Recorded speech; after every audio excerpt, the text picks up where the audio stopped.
Question को फिर बात करते हैं शुरू, क्योंकि ये क्वेश्चन आपको सॉल्व करने के लिए आपके दिमाग में ये एडजस्टमेंट क्लियर होने चाहिए कि इस क्वेश्चन ने कौन कौन से एडजस्टमेंट पूछे हमसे। सबसे पहला सेक्रीफाइस गेन, ओल्ड दे रखा है, न्यू दे रखा है। दूसरा एडजस्टमेंट हमें यही देखने को मिल गया, गुडविल। तीसरा हमें देखने को मिल गया वर्कमैन कंपनसेशन रिजर्व। चौथा कैपिटल एडजस्टमेंट। पांचवा, अरे हो गया कैपिटल एडजस्टमेंट हो गया ना। पांचवा कुछ भी नहीं है। तो टोटल एडजस्टमेंट कितने आइडेंटिफाइड हुए? 4। अब इसमें वर्कमैन कंपनसेशन रिजर्व आया तो हमें नॉर्मल रिजर्व देखने को नहीं मिल रहा है। ठीक है, सॉल्यूशन ड्रॉ करने के लिए हम हमारी चेन के हिसाब से चलेंगे। सबसे पहले सैक्रिफाइस गेन लगाओ, क्वेश्चन नंबर 35 एडिंग। जल्दी करना है कैलकुलेशन आज। Question number 35, working note number 1, calculation of sacrifice and gain. Ratio बताऊं, ओल्ड है 4321, न्यू है 3124, 1/10 2/10। क्या बात है। इसके बाद आगे क्या करना है? इसके बाद गुडविल का बंटवारा। यहाँ पे जनरल एंट्री बोलिए कि अकाउंट बनाने की बोलिए? अकाउंट बनाने की बोलिए। रिवैल्यूएशन, पार्टनर कैपिटल और बैलेंस शीट। तो रिवैल्यूएशन में क्या जाना चाहिए? देखो भैया, WCR 60 का है, क्लेम 70 का है, तो 10,000 से लायबिलिटी बढ़ रही है कि घट रही है? बढ़ रही है। तो डेबिट पे कि क्रेडिट पे? डेबिट पे। बनाओ रिवैल्यूएशन अकाउंट। अगला सेंटर पे हेडिंग दो, revaluation account, particular amount, particular amount.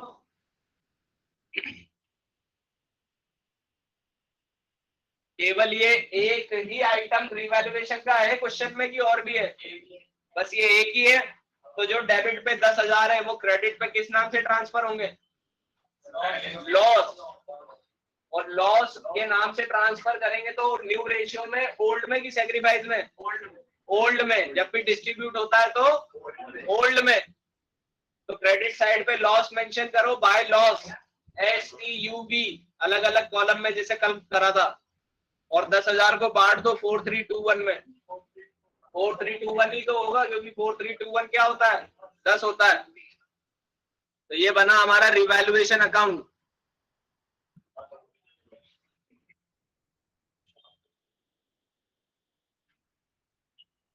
ये बना रिवैल्यूएशन अकाउंट। ये हमने क्रेडिट डेबिट पे लिखा टू WCR लिखेंगे, तो provision for workman compensation claim 10,000। और यहाँ लिखा हमने बाय लॉस, STUB, और यहाँ लगाया टोटल 10,000। यहाँ टोटल लगाया 10,000, यहाँ टोटल लिख दिया 10,000। और ऑलरेडी रेशियो क्या था? 4321, 10 ही तो हो रहा है। तो बिना कैलकुलेशन के भी हम लिख सकते हैं 4,000, 3,000, 2,000 और 1,000।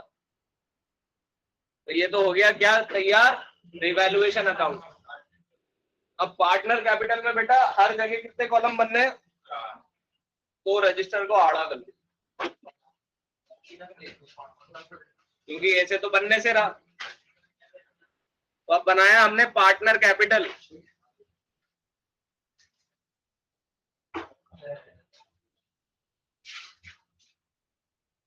ये तो आ गया particular,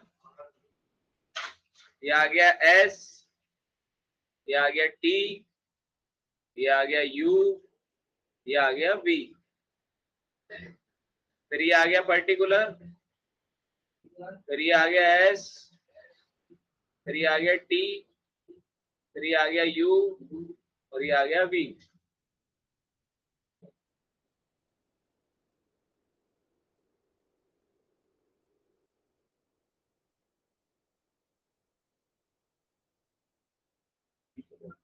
particular STUV, particular STUV।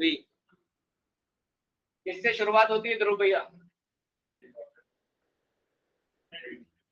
होती किससे? कैपिटल से। तो कैपिटल कितनी गिवन है हमें क्वेश्चन में? 2, 1.5, 1 और 50। तो क्रेडिट साइड पे लिख दिया हमने by balance BD 2 lakh, 1.5 lakh, 1 lakh और 50,000। अब गुडविल की आप इंडिविजुअल अपने रजिस्टर में खुद पोस्टिंग करोगे कि मैं बताऊं? गुडविल कितनी है? 90,000। अब गुडविल है आपकी 90,000 और 90,000 को सेक्रीफाइस गेन में बांटे तो पहला तो कितना आया था?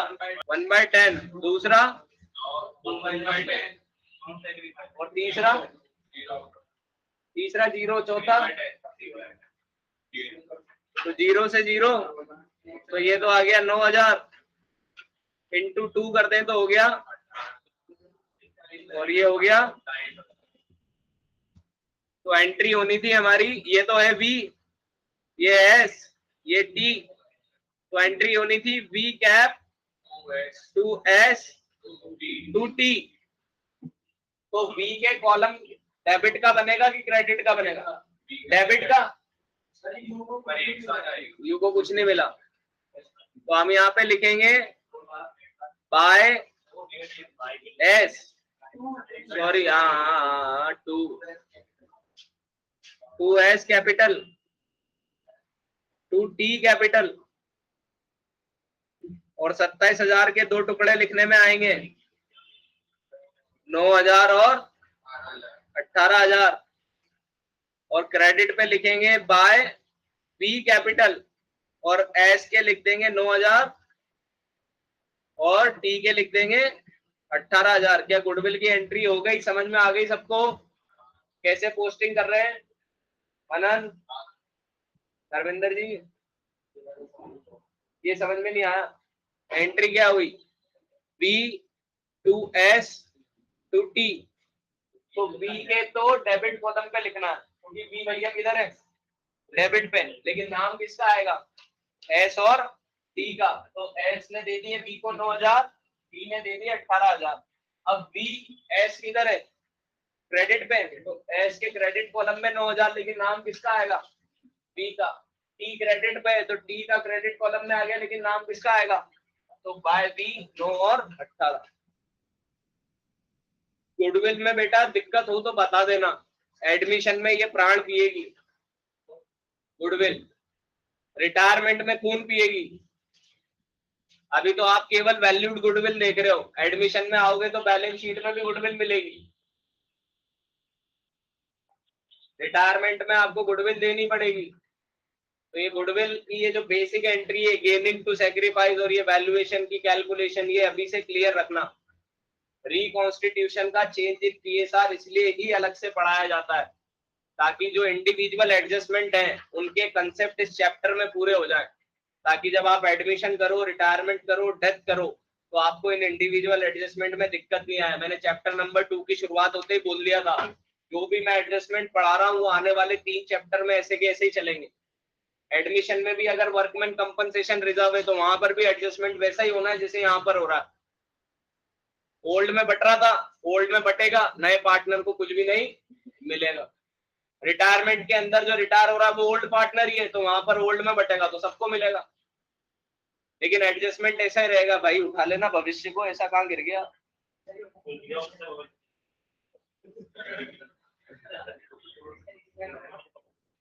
अब क्वेश्चन में था रिवैल्यूएशन, रिवैल्यूएशन में प्रॉफिट हुआ कि लॉस? तो डेबिट पे लिखेंगे क्रेडिट पे? तो टू लॉस या टू रिवैल्यूएशन कितना हुआ था? 4,000, 3,000। बेटा टोटल नहीं बोलना है अब इंडिविजुअल आइटम चल रहे हैं। इससे ज्यादा तो सर कुछ था ही नहीं, बस यही तो आइटम थे क्वेश्चन में। लेकिन सर इसके बाद क्या दे रखा था क्वेश्चन ने? Capital adjustment. अब कैपिटल एडजस्टमेंट की प्रोसेस जिसको याद हो वो हाथ उठाए। सबसे पहला स्टेप क्लोजिंग कैपिटल निकालो, फिर क्लोजिंग कैपिटल को ऐड करके फर्म की टोटल कैपिटल निकालो और फिर उसको डिस्ट्रीब्यूट करो न्यू पीएसआर के हिसाब से और फिर न्यू पीएसआर के हिसाब से जो आपकी न्यू कैपिटल आई है और आपकी जो क्लोजिंग कैपिटल है उसको माइनस करके आपका हिसाब बनाओ। तो सबसे पहले तो हमें क्लोजिंग कैपिटल चाहिए इसके लिए। किसमें बांटते हैं? इस वाले में जब कैपिटल एडजस्टमेंट आता है तभी बांटते हैं। बैलेंस करो इसको और बैलेंस अमाउंट बताओ मेरे को। बैलेंस अमाउंट कितना आ रहा है इसका? 2,05,000। टी का कितना आ रहा है?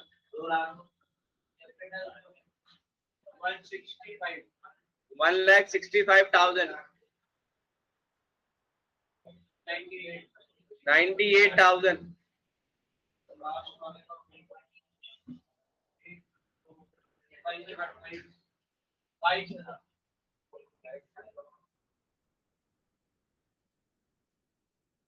ये आ गया हमारा बैलेंस।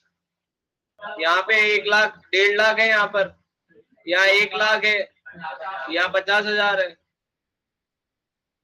अब क्वेश्चन ने क्या बोला था आपको? Adjust capital of partner according to new PSR by opening partner current account. यानी बैंक का कोई इस्तेमाल नहीं है, केवल किसका इस्तेमाल होना है? करंट अकाउंट का। अगर पैसा लाएंगे तो बैंक से लाएंगे, करंट अकाउंट से लाएंगे?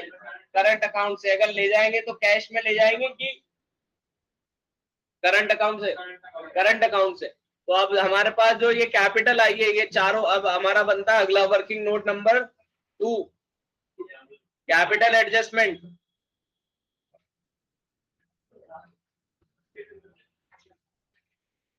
फर्म कैपिटल इक्वल्स टू, पहले पार्टनर की कितनी थी? 2,05,000। दूसरे पार्टनर की 165, तीसरी की 98 और अगले की 22। टोटल करो कितनी आ रही है? 490। अब फर्म कैपिटल को किसमें डिस्ट्रीब्यूट कर देंगे? New PSR distribution.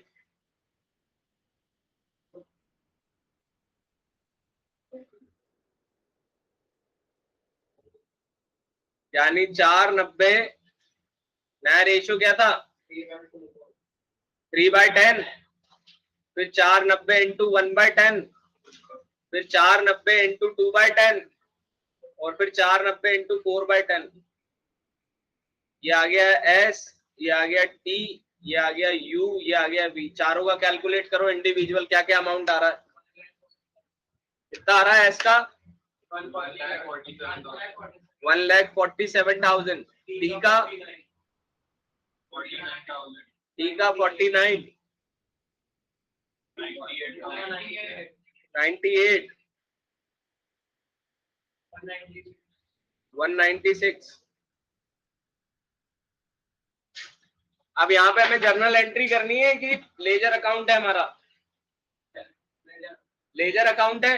तो ये जो आपने न्यू पीएसआर में डिस्ट्रीब्यूट किया ये क्या कहलाएगी? न्यू कैपिटल, या फिर ये कह सकता हूं न्यू क्लोजिंग कैपिटल, कह सकता हूं ऐसा। अब हमारा जो ये बैलेंस था इसको हमने किया दोबारा रीओपन बाय बैलेंस बीडी। 2,05,000, 1,65,000, 98,000 और 22,000।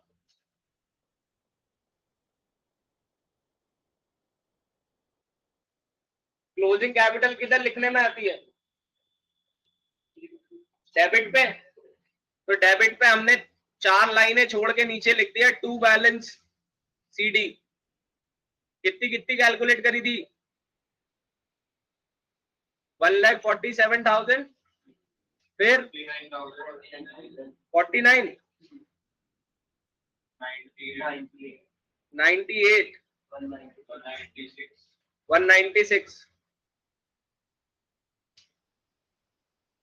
अब इसको बैलेंस करते हैं।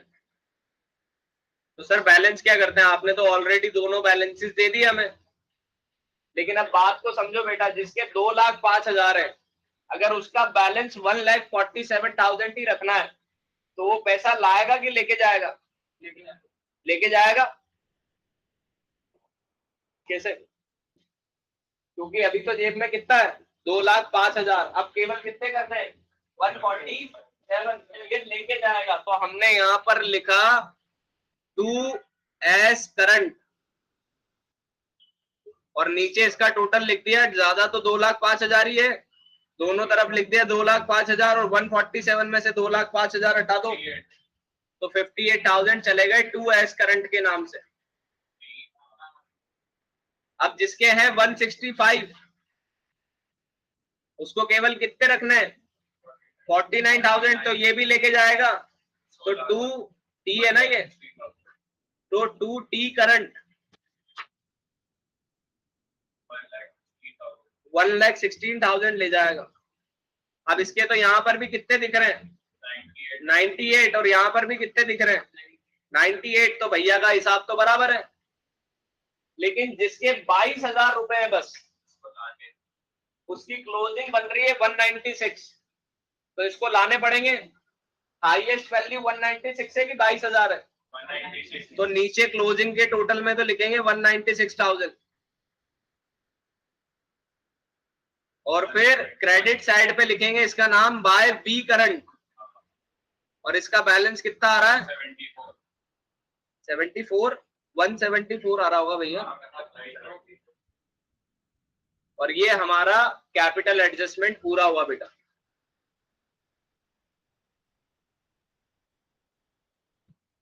क्लियर है सभी को, लेजर अकाउंट में कैपिटल एडजस्टमेंट कैसे होता है? अब मेरे को ये बताओ कि क्या करंट अकाउंट के बैलेंस शीट में दिखते हैं कि नहीं दिखते हैं?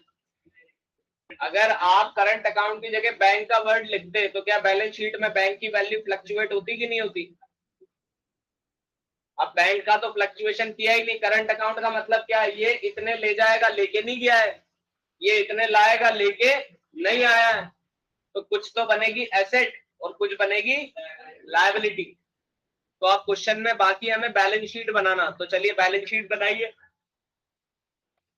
अब बैलेंस शीट में जो आपको कैपिटल्स दे रखी है, तो कैपिटल में कौन सी वैल्यू दिखाओगे, नई वाली कितनी थी, 147, 149, 98, 196। तो मेंशन कर दो capital STUV 147, 49, 98, 196। Closing capital mention कर दो। कितने का प्रोविजन है, 70,000।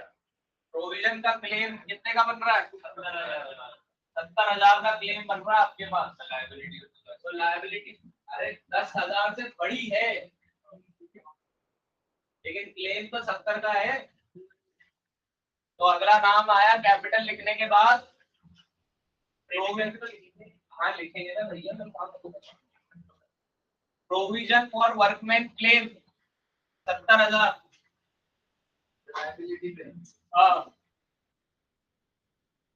कैपिटल लिख दो पहले बेटा, दो STUV क्लोजिंग कैपिटल निकाली थी ना, इधर लिखी थी 147, 49, 98 और 165। क्लोजिंग पहले इसके इन सबका टोटल बाहर आएगा 490। हाँ कोई नहीं, बाहर करते, आप कर लेना, टोटल 490 आ रहा है। देखो बेटा, आपने रिवैल्यूएशन में क्या वैल्यू पुट करी, 10,000 की वैल्यू पुट करी। क्यों पुट करी, क्योंकि आपकी लायबिलिटी में 10,000 का इंक्रीज आया। कल अपन ने क्वेश्चन किया था, अगर मशीन की वैल्यू कम हो रही थी तो हमने उसको कम करके दिखाया था, अगर बिल्डिंग की वैल्यू बढ़ गई थी तो हमने बढ़ा कर दिखाया था। अब हमारा रिजर्व तो हो गया गायब, लेकिन किसके नाम पे गया, प्रोविजन के नाम पे। और प्रोविजन क्या होती है, लायबिलिटी। अब प्रोविजन 10,000 का थोड़ी है, प्रोविजन तो 10,000 का इंक्रीज लेके आया है, तो प्रोविजन तो कितने का है, इसलिए हम कौन सा अमाउंट लिख रहे हैं, 70। बात क्लियर है, रिवैल्यूएशन ने वो 10,000 क्या कर दिया, आपका इंक्रीज कर दिया वैल्यू। तो provision for workman compensation claim 70,000। अब क्रेडिटर के साथ तो कुछ खिलवाड़ हुआ ही नहीं, तो क्रेडिटर उतने के उतने लिख दो 80,000।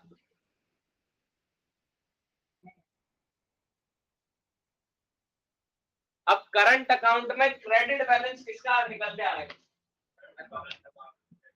करंट अकाउंट में क्रेडिट बैलेंस किसका निकल के आएगा? देखो अकाउंट, पार्टनर कैपिटल अकाउंट देखो, करंट अकाउंट में क्रेडिट बैलेंस किसका आ रहा है?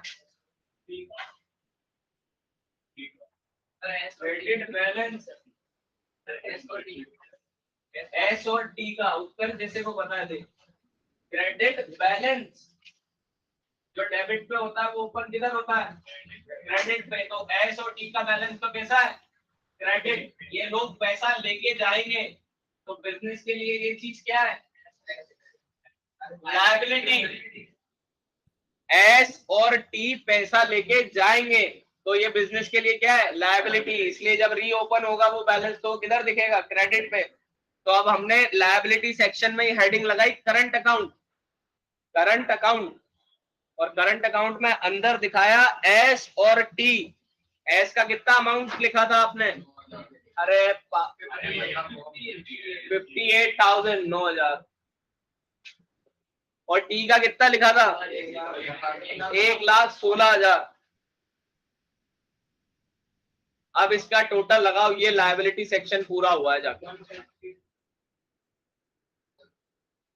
पूरी लायबिलिटी सेक्शन का टोटल लगाओ। का पूरा टोटल लगाना है, कितना आ रहा है बताओ? 8,14,000 आना चाहिए। पहला अमाउंट आ रहा है हमारा 4,90,000 का कैपिटल का। कैपिटल का आ रहा है 4,90,000, प्रोविजन है 70,000, क्रेडिटर है 80,000 और करंट अकाउंट है 174 का टोटल। रीचेक करो, 8,14,000 आएगा बेटा। अब एक ऐसा पार्टनर है जो पैसा लेके आएगा, बी, जिसका नाम क्रेडिट पे लिखा हुआ था, लेकिन उसका बैलेंस ओपन किधर होगा? और जब भी करंट अकाउंट का डेबिट बैलेंस होता है तो वो बिजनेस की एसेट बन जाती है, क्योंकि तू हमें पैसा लाके देगा तो तू हमारी जिम्मेदारी नहीं है, तू हमारी संपत्ति है, एसेट है। तो फिक्स्ड एसेट और करंट एसेट में तो कोई चेंज आया ही नहीं था, तो इसको तो ऐसा का ऐसा लिख दो। एसेट साइड पे fixed asset 440, current asset 2 lakh.